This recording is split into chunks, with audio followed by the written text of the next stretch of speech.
Kensington Palace. Morning. A man in a dark uniform settles behind the wheel of a royal car. He checks his mirrors. He adjusts his position. He waits. She won't come down for a while. Margaret's mornings ran on no schedule but her own. She stayed in bed until 11, sometimes longer. Breakfast came to her, weak china tea and a plate of fruit from which she picked what she wanted, nothing more. Then the bath, then her dresser, Ruby Gordon, waiting with the jewellery tray and the careful selection of clothes. Her hairdresser, René, arrived on a regular schedule. Her shoes were cleaned every morning. Her cigarette lighters, too, both, every day, without fail. These weren't standards that had evolved informally or been politely suggested. They were expectations, baked into the structure of the household, and the household met them. Down in the mews, the driver waits. The car is immaculate. The fuel is full. The route is known. Everything that can be prepared has been prepared. Because in a royal household, the chauffeur who isn't ready when the principal descends is a chauffeur who has failed at the only thing the morning required of him. Eventually, she descends, groomed, unhurried, entirely composed. The door is held open. She settles in the back seat. The glass partition between the driver's compartment and the rear of the car closes. He pulls out into the road. Nothing comes from behind the glass. Not a good morning. Not a word of any kind. No acknowledgement that a journey is beginning. No remark about the weather or the route. No observation about the day ahead. She doesn't speak when she gets in. She won't speak when she gets out at the other end. And this isn't one morning. This is every morning. This is the shape of an entire working relationship across more than 2 decades of shared journeys, to royal residences and official engagements, to theater visits in the city's West End, and long drives out into the English countryside. Princess Margaret and her long-serving personal driver occupied the same vehicle for the better part of his working life, and what the historical record shows is that she barely spoke to him across the entire span of it. The source is Craig Brown's Ma'am Darling, 99 Glimpses of Princess Margaret, published by Fourth Estate in September 2017. Brown is a satirist and columnist. Ma'am Darling won the James Tate Black Memorial Prize for Biography in 2018. The Guardian gave it Book of the Day on September 17, 2017. The Times reviewed it twice in the same month. Ferdinand Mount, reviewing the book for the London Review of Books on January 4, 2018, noted that Brown had added a recollection from the princess's chauffeur, and that this recollection sat in a footnote. The Times distilled the content plainly. She had the same chauffeur for 26 years, but barely spoke to him. 26 years, not 20. The figure in popular circulation has been compressed somewhere in transmission from Brown's original, and precision matters, so. The verified account says 26 years of service, and barely spoke. Not never. The record says barely. Not never, and the distinction is honest. But barely, maintained without interruption across 26 years and thousands of shared journeys, isn't a personality trait. It isn't a difficult morning or a bad week or the accumulated strain of a complicated personal life bleeding into the professional relationship. It's a policy, pursued with the consistency that only a genuine conviction can sustain across that length of time. Something that produced barely any words in 26 years wasn't happening by accident or oversight. It was happening by design. To assess what that design meant, you need to understand what the job already required and what it didn't. The Royal Mews manages the vehicles and personnel who transport the British royal family. Chauffeurs drive principals to official and private engagements, maintain the fleet to exacting standards, and operate under a code of conduct built on a single foundational principle: be present, be useful, be invisible. A Buckingham Palace advertisement for a royal chauffeur, reported in 2015, specified long and irregular hours, discretion as a non-negotiable requirement, and service to members of the royal family and senior officials as the core function. The discreet part was structural, not optional. You couldn't do the job while drawing attention to yourself. This requirement had deep roots. Royal household culture through the mid-20th century maintained clear expectations about when and how staff communicated with principals. You spoke when you were spoken to. You didn't initiate. You anticipated needs without announcing your presence. In the language of the great aristocratic household that predated the Windsors by centuries, servants were a functional element rather than a social one, present in every practical sense, absent in every personal one. This is the strongest counter-argument to the case building here, and it deserves to be stated before it's answered. If institutional protocol already required staff to be silent unless addressed, then Margaret's silence in the car might simply be protocol applied correctly.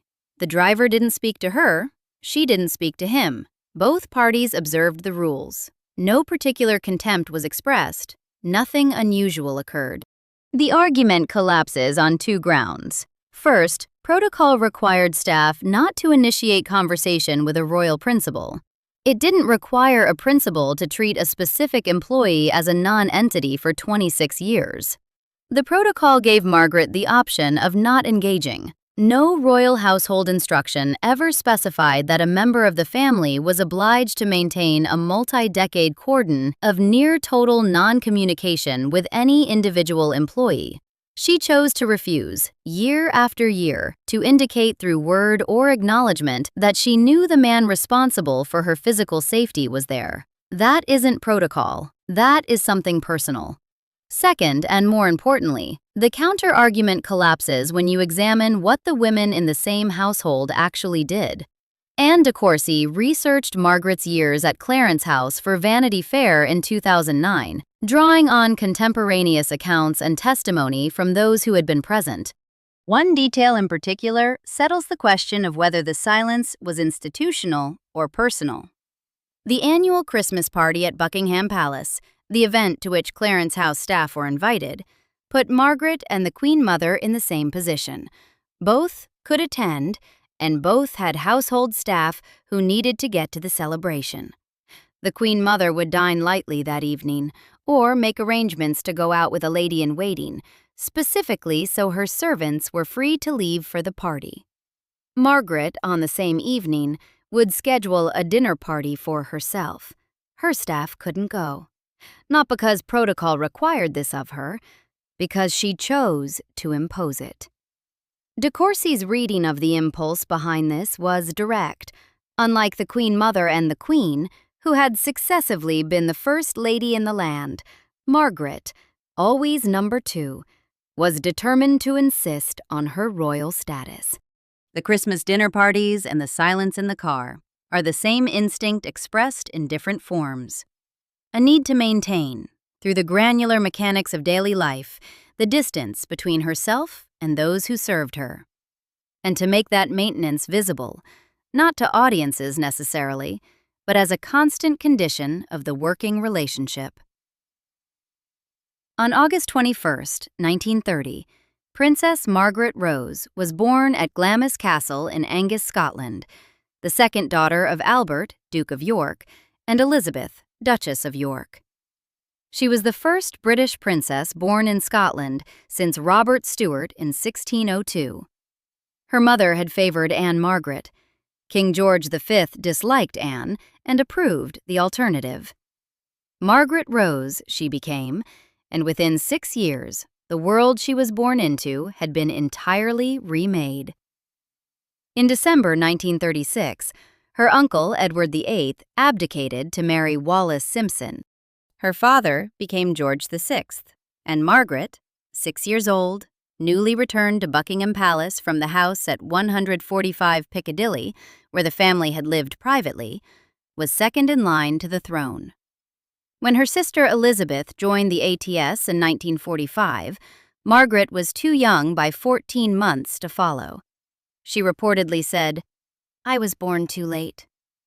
When their father died on February 6, 1952, and Elizabeth was crowned at 27, Margaret was 22.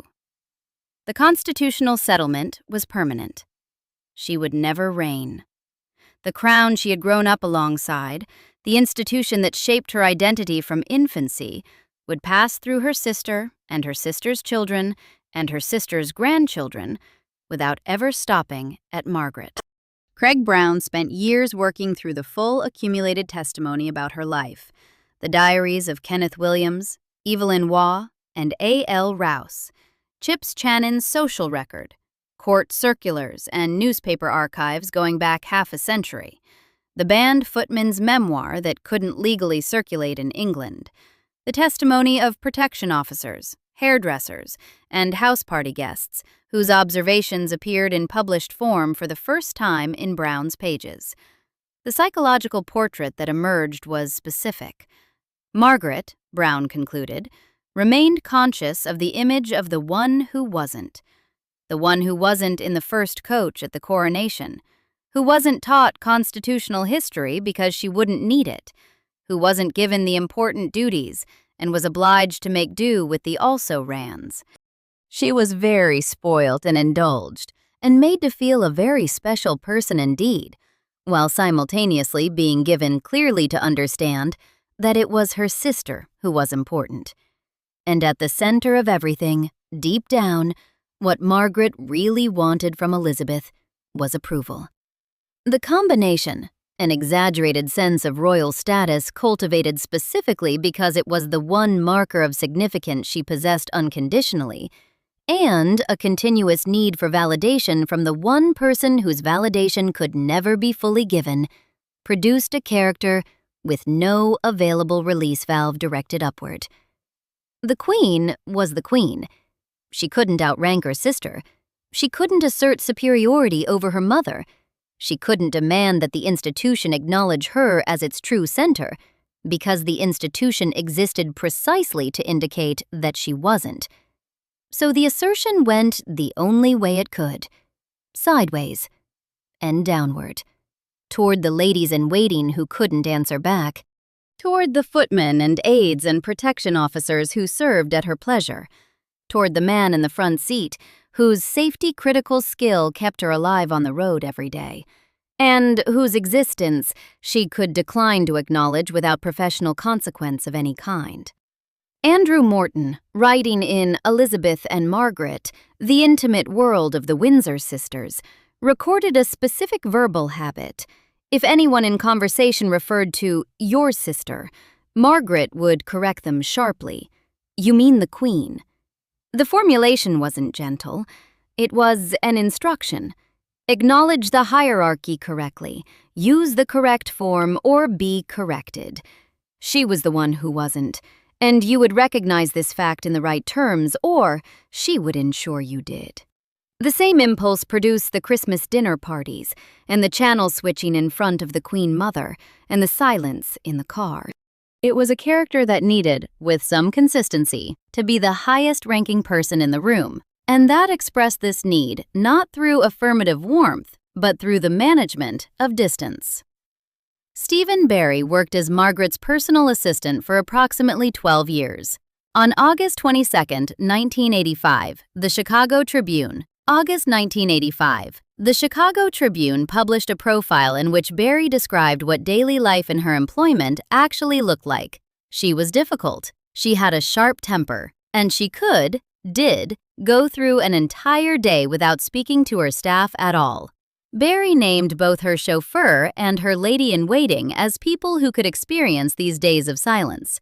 He framed the behavior as episodic rather than absolute. There were days when she spoke and days when she didn't, and the pattern was consistent enough that it was understood as a known feature of the position.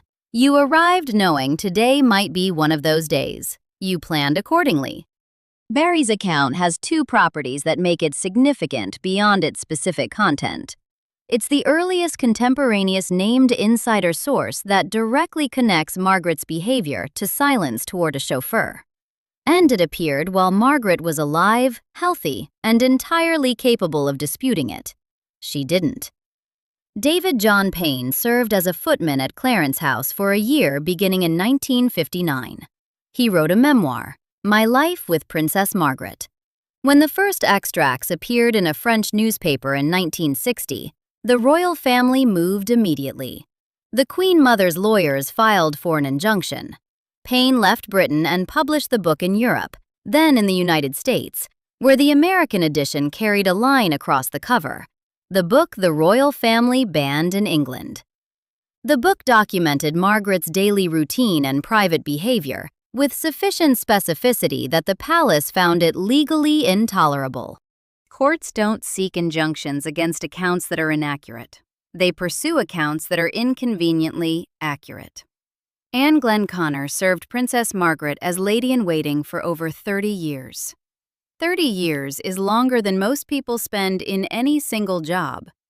She published her memoir, Lady-in-Waiting, with Hodder and Stoughton in 2019, 17 years after Margaret's death. When asked about Craig Brown's Ma'am Darling, she described it as that horrible book, and declined even to say the name of its author. Her reaction tells you something about the complexity of the relationship. The 30-year service wasn't endured as punishment.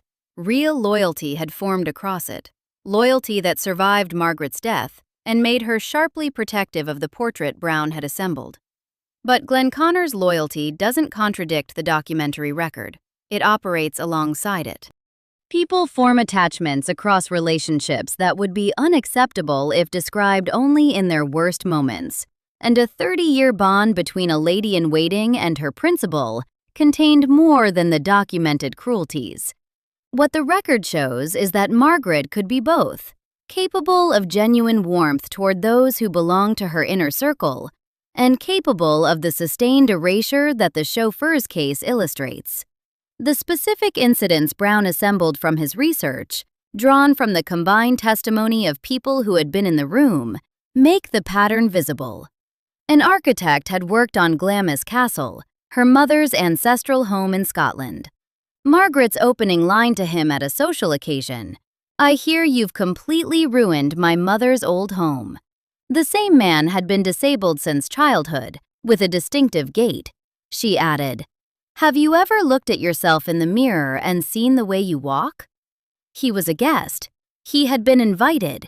He had done nothing. She reached, with precision, for the two things most likely to cause the maximum damage: his professional work and his physical condition, and administered them in sequence. At a supper dance held in her honor, when the host asked if she would open the dancing, she replied, "Yes, but not with you." The Guardian's review of Brown's book in September 2017 compared her rudeness to Tommy Cooper's fez. It was her trademark, the signature that those around her had come partly to expect. The sharp tongue required witnesses. It needed the room to register. There was an audience dimension to these social cruelties. The assembled guests who would overhear the line about the architect. The supper dance crowd who would watch the host's face after the rebuff. The performance of contempt is a distinct thing from contempt applied in private. The silence in the car was the opposite of performance.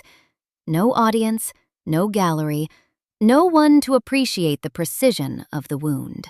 Just the unremarkable, sustained daily condition that the man in the front seat occupied, a category that required no acknowledgement. The architect incident was a spectacle, engineered for effect.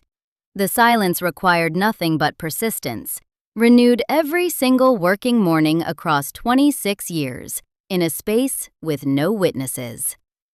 Retrospective coverage of Margaret's household conduct, drawing on insider accounts from those who worked around her, has characterized her behavior toward palace staff as containing what one royal insider described as a slightly sadistic streak. The social cruelties fit that description well. They carry the quality of targeting, of seeking the specific wound with precision. But the silence in the car is something different from sadism in kind. Sadism requires the victim to register the pain. The mechanism depends on observable suffering. The silence in the car operated on the premise that registration was unnecessary because no full person was present. The driver was a function of the vehicle. not someone toward whom pain could be directed, because pain implies personhood. He simply wasn't there, in any sense that required her attention. This is the deepest thing the silence reveals, and why it functions as a moral X-ray of her character in a way that the episodic cruelties don't quite manage. The episodes were choices to inflict. The silence was a belief about categories, a belief that the distance between her birth and his was so constitutive of reality that the basic social acknowledgments exchanged between human beings, good morning, thank you, a word about the route, simply didn't apply across it. The strongest single evidence that Margaret's silence was a personal choice rather than an institutional norm is her sister. In February 1945, Princess Elizabeth joined the Auxiliary Territorial Service. She was 18 years old. She trained as a driver and mechanic, not ceremonially, not for photographs, but in the practical work of maintaining and operating military vehicles alongside other women of her generation who had enlisted. She came away with real working knowledge of engines and maintenance schedules, and what it meant to depend on a vehicle being correctly prepared by the person responsible for it. Former aides described her in later years as a gutsy driver who drove her own cars at speed around the Balmoral estate. She drove herself on public roads until approximately her 93rd birthday, voluntarily giving up the practice after Prince Philip surrendered his license following an accident in 2019. The clearest single demonstration of what Elizabeth's relationship to vehicles and drivers actually looked like came in 1998. Crown Prince Abdullah of Saudi Arabia visited Balmoral. Saudi Arabia at that time prohibited women from driving. Elizabeth put the Crown Prince in the passenger seat of a Land Rover, climbed behind the wheel herself, and drove him along the estate's narrow roads at speed. By multiple accounts, Abdullah reached for a support handle at certain moments. The message was delivered without commentary. No briefing paper required. The statement made itself. Here was the heir from infancy, the woman who had grown up knowing the crown was constitutionally guaranteed to arrive at her door, demonstrating through a quiet, practical act that she understood the world of vehicles and the people who operated them because she had been one of those people. She had maintained an engine. She had passed a driving test. She knew what went into keeping a car safe. The biographers who have covered both sisters draw the same consistent contrast. Elizabeth, reserved but reliably courteous to staff, treating service interactions as professional exchanges between people. Margaret, theatrical, self-consciously royal, and inclined to treat service interactions as opportunities to assert status. The contrast isn't random. It grew from a different understanding of what the position required, and that difference in understanding grew from a different psychological relationship to the institution itself. Elizabeth had been heir since 1936. Her position didn't need to be performed because it was constitutionally guaranteed. She could afford professional warmth toward the people who served her without any risk that the warmth would compromise the distance, because the distance was structural, not something she had to enforce through daily behavior. Her standing as the future monarch was never at risk from a pleasant word to a chauffeur. Margaret's standing was different in kind. The spare has no constitutional bedrock of that sort. Whatever position she occupied in the world derived from her status as a royal, which derived from her proximity to her sister, which was always subject to being overshadowed or diminished, not by practical threat, but by the ongoing reality of being second.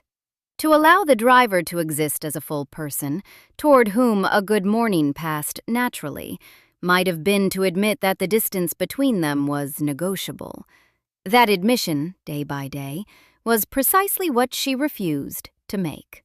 Both sisters were raised in the same palaces, educated by the same governess, Marian Crawford, shaped by the same institution. The divergence in how they treated the people who served them is personal, not systemic. Protocol gave both of them the option of distance. One took it every morning across 26 years. The other drove herself to the supermarket until she was 93 and could barely see over the wheel. Margaret died on February 9, 2002, at King Edward VII's Hospital in London. She was 71. The last 4 years of her life had been marked by accumulating physical damage. A mild stroke at her Moustique holiday home in February 1998, a severe scalding accident in her bathroom that affected her mobility and eventually confined her to a wheelchair at public engagements, and 2 further strokes in 2000 and 2001.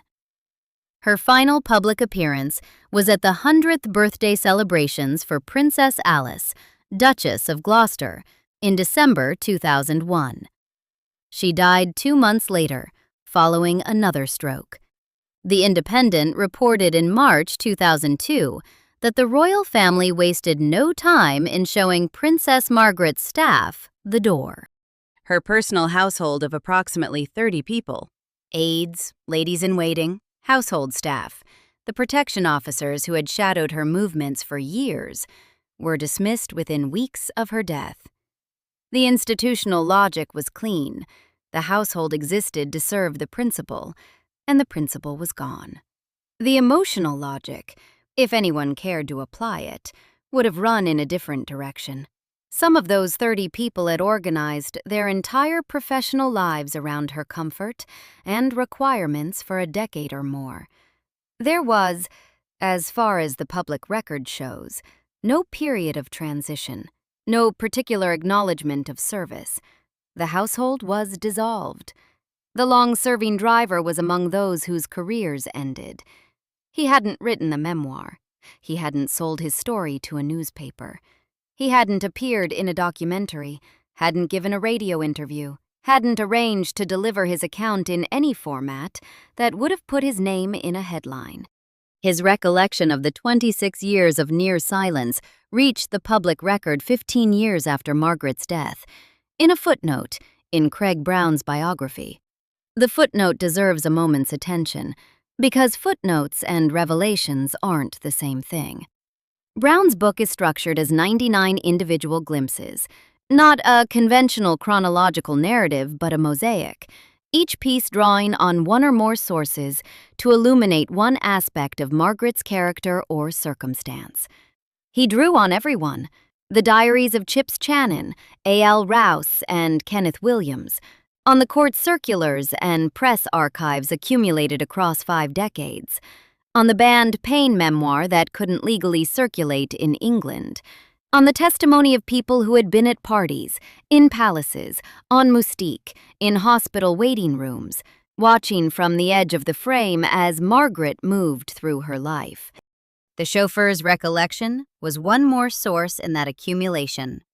One more person who had spent a significant portion of his working life within her orbit, and who had a factual account to give of what that had been like. Ferdinand Mount, reviewing Ma'am Darling for the London Review of Books on January 4, 2018, noted the footnote. January 2018. Noted the footnote specifically. The Times paraphrased its content across 2 separate reviews. The same chauffeur for 26 years, and she barely spoke to him. Brown's book won the James Tate Black Memorial Prize for Biography in August 2018. It collected 8,297 ratings on Goodreads in the years following publication, with reviewers consistently pulling the same thread: the accumulated evidence of Margaret's treatment of the people around her, and the particular force of the silent car as the detail that compressed the larger case into a single image. Anne Glenconner, Margaret's lady-in-waiting for more than 30 years, described Ma'am Darling in conversation with Hadley Freeman in The Guardian in March 2020 as that horrible book. We won't mention the name of the somebody who wrote it. I don't know why people want to rot her like that. Glenconner's reaction is a data point of its own. She had served Margaret for over 3 decades, had formed a genuine attachment that lasted well past the principal's death, and found Brown's account painful enough to refuse to name its author in print. The attachment was real. So was the evidence Brown assembled. The chauffeur's disclosure, such as it was, matched the conduct it described. Quiet, factual, without performance. No serialization, no legal battle. No cover announcing itself as the book the palace tried to suppress. A footnote in a prize-winning biography, in the ordinary press, available in any bookshop. The account arrived without drama, without visible rancor, without any apparent attempt to wound. He reported the facts of his working life, and the facts were sufficient. When Ma'am Darling was published in September 2017, it arrived into a cultural moment that gave it unusual reach. Netflix had aired the first series of The Crown the previous year, bringing Margaret to audiences who might never otherwise have looked closely at mid-20th century royal biography. Interest in who she actually was, as distinct from who television had made her, was running high. Brown's book was there to meet that interest, with 432 pages of specific, sourced evidence, and the satirical intelligence to frame it with precision. Across the coverage and discussion that followed publication, one detail recurred with the consistency that the architect incident, the Christmas dinner parties, and even the band footman's memoir couldn't quite match. Retrospective articles about Margaret's treatment of staff returned to it. Documentary discussions foregrounded it. In the informal commentary that accumulates around public figures across social platforms and comment sections, the chauffeur and the silence appeared as the single anecdote that settled the larger question of character. The reason isn't difficult to identify. The architect's story requires context. You need to know that a guest who had worked on her mother's home was unlikely to expect to be ambushed with contempt at a social occasion.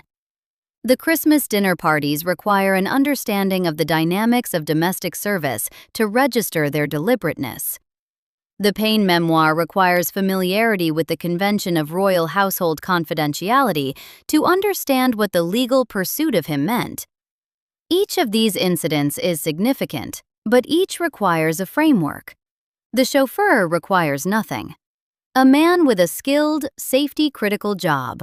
A woman who depends on him every day for her physical safety. More than 2 decades of silence, maintained without interruption across thousands of shared journeys. The arithmetic is transparent. No degree of sympathy for the frustrations of Margaret's position as the permanent spare, no acknowledgement of her genuine intelligence or the wit that made her dinner table one of the most sought-after invitations in London, changes the moral weight of what it means to have sat in the back of a car for 26 years and barely spoken to the man driving it. Other royal figures in the same era failed their staff in various ways, through neglect, through institutional indifference, through the general tendency of the very powerful to treat the less powerful as instruments rather than people. What makes Margaret's case distinctive is the personalness of the silence. The royal mews employed many drivers. The institutional structure ensured that staff throughout the royal household maintained appropriate discretion. But the same chauffeur for 26 years, and barely a word across that entire span, implies something beyond the institutional. It implies a personal conviction about who he was, what category he occupied, and what obligations she held toward him. The conviction, consistently acted upon across 26 years of working mornings, was that those obligations were zero. There is a version of Margaret's story in which all of this is simply the product of her circumstances, the frustration of permanent secondness calcified into contempt, the spare's need for status assertions in the only register available to her, the inevitable result of a constitutional position that offered no productive outlet for a woman of her intelligence and energy. Craig Brown, who read more of the testimony about her than anyone alive, described her as suffering from a perpetual identity crisis. She didn't know who she was. That's a compassionate reading, and Brown isn't an unsympathetic writer. He finds in the Townsend years a genuine tragedy, the ending of a real love under pressure from church and government, the public statement of renunciation drafted in Margaret's name and issued on October 31st, 1955, after which she was expected to put the whole affair resolutely behind her, and did.